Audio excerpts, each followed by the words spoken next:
I'm going to pass it off to George. George is our San Antonio manager. He's been with us. I'll let him. I have a tendency to get ahead of myself, so I'm going to let him do the talking. But I'm going to pass it off to George, and George, I will follow you and flip the slides for you. Okay. All right, I appreciate it, Justin. Okay. Thanks. Here's George. Um, yeah, so thank you guys. And by the way, if you guys have any questions, anybody listening, just drop a comment line. Justin can jump in while we're all talking and kind of he can interrupt us and answer any questions that you guys have. Justin's like super committed to our success. I can tell you that he's always all the points he made, right? He's going to Georgia to meet with Realtor.com. He's going to Seattle to Zillow, and I mean he's always on the cutting edge, looking out for what's best for us as a company and what's best for our agents. And I mean that wholeheartedly because we if you're on this call, you probably know a little bit of how we work, but we don't charge our agents anything upfront, right? So if an agent's not making any money, the company's not making any money. So it's in Justin and Thomas's and the company's best interest to put the best possible leads we can in front of agents and to give them the best tools in order for them to succeed, right?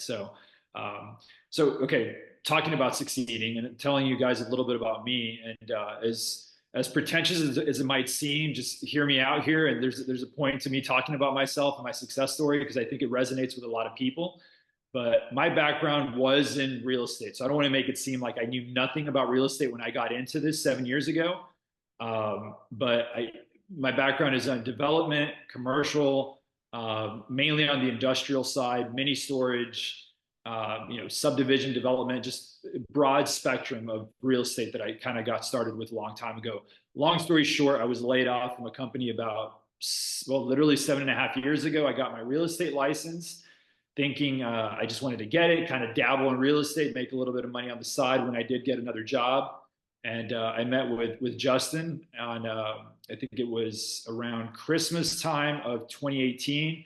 Told him I did not want to be a realtor. I just wanted to get my license. He told me a little bit about how the company worked, and we got leads, Zillow, this and that. He asked me why I didn't want to be a realtor, and I said it just doesn't speak to me. It's not sexy, And he said, well, what's sexy? I'm like, making money for my family, providing, going on trips, doing all these things we all talk about and dream about. And then he said, well, if you like what you're doing and you're making money, does it really matter whether you think it's sexy or not? And I said, all right, whatever, I'll give it a shot. And within a year and a half, from that time that I got started, literally with zero leads to my name. Because the other caveat I want to point out is that I was not actively engaging in my SOI. I purposely didn't want to be that guy that reached out to everybody I knew, the KW, which works for a lot of people, but, call 100 people, tell them you're in real estate, all that. I wanted to avoid that. And I just got started with our leads and our leads only. And in about a year and a half, I think I closed about 75 deals. And so, yeah, 1 year I closed, it was actually 52 deals. And I know it was one a week. And I tried to press that last deal of that Christmas, right after Christmas, to try to push it through. So I could say I closed a deal a week. So yeah, 1 year I closed 52 deals. I would say about 2/3 of my deals that I've closed, I'm probably at about 250 deals now in about 7 years that I think I've closed. I've slowed down over time by design because I'm more of a management. I'm in a management position, kind of doing some more mentorship. But probably about 2/3 of the total deals that I've closed have been through some component of the company's SOI, right? A Zillow lead that I closed 7 years ago, and they loved me, and then I ended up selling their house, put up a sign, got sign call-ins, ended up closing those people on the signs, and then it just a web. You guys know it's a web of leads that eventually closes, that opens up. So yeah, man, getting leads was definitely the most successful. I think the biggest success story that I had. Right, my drive would have been nothing without the leads. My persistence, which are all my strengths, would have been nothing without the leads. I mean, a lot of people have these tools, and the one thing they struggle with is getting in front of people to talk to. And that's where we come in. We get our agents in front of people to talk to. And our only demand is that they become accountable of that lead, keep following up with them. They might not be ready to buy tomorrow, but in 6 months, they will be. And in 6 months, if they're not, they'll remember you because you keep following up with them. So when they're at the cooler, the work cooler or whatever, and talking about real estate, and they got a buddy, hey, that coworker is probably going to need some help, and they'll refer them over to you. So, um, so anyways, yeah, yeah, closed a lot of deals. Uh, Yes, you did. and then, so okay, so talking a little bit about building a team. Um, while I was still in production, I was asked to Thomas and Justin, the co-owner, and obviously Justin, who just talked, asked me to start focusing on building a team, still being a producing agent, getting leads. And they realized that, hey, I came from a management background. Maybe I got more to offer or whatever, and probably ended up taking a team of about maybe 10 total agents at one point, a lot of which became some of our more consistent, successful agents, consistent in closing 2 deals a month, 3 deals a month, doing 35 transactions a month consistently, or a year rather, sorry.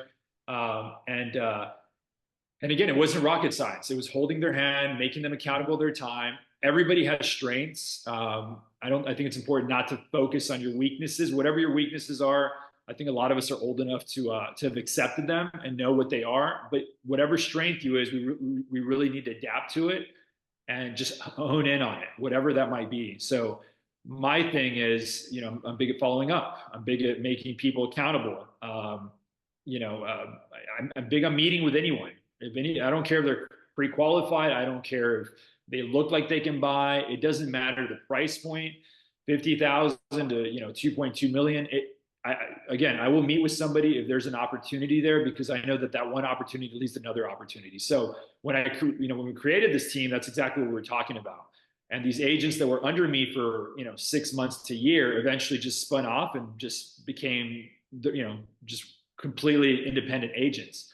And then as a result of that, fast forward 2-3 years after that, there was an opportunity where Justin asked me to manage the San Antonio office, in the full capacity as far as managing all the agents.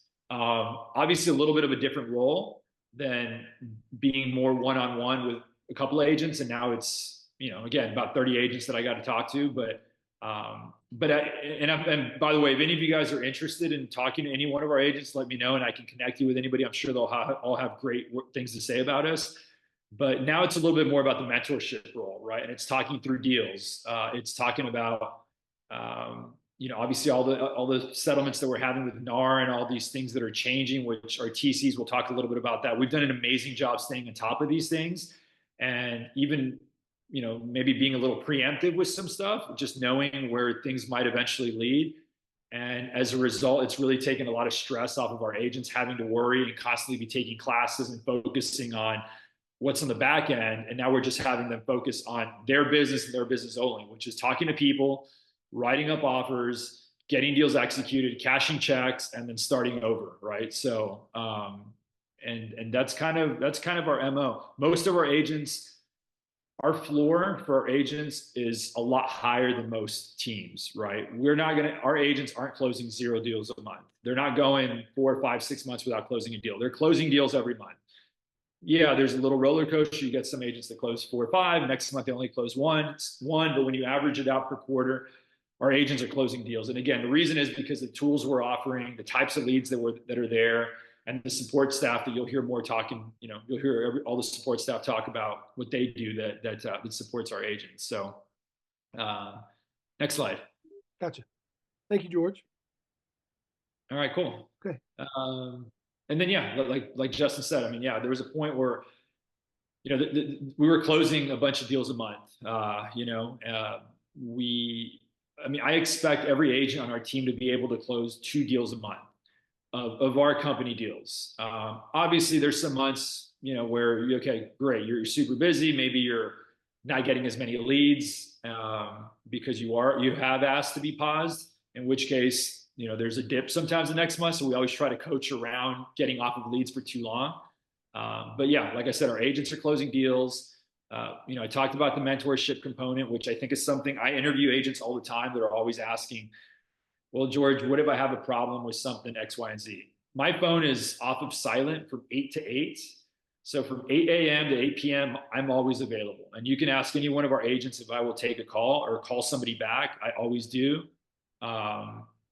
Monday to Sunday. And it's the job, it is what it is. And I think everybody on this call enjoys what we do. And as a result, I think we're available for our agents a lot. We've also got a great rapport in both of our offices. And we have a culture that's kind of built up. Everybody kind of really helps each other. So yeah, always available.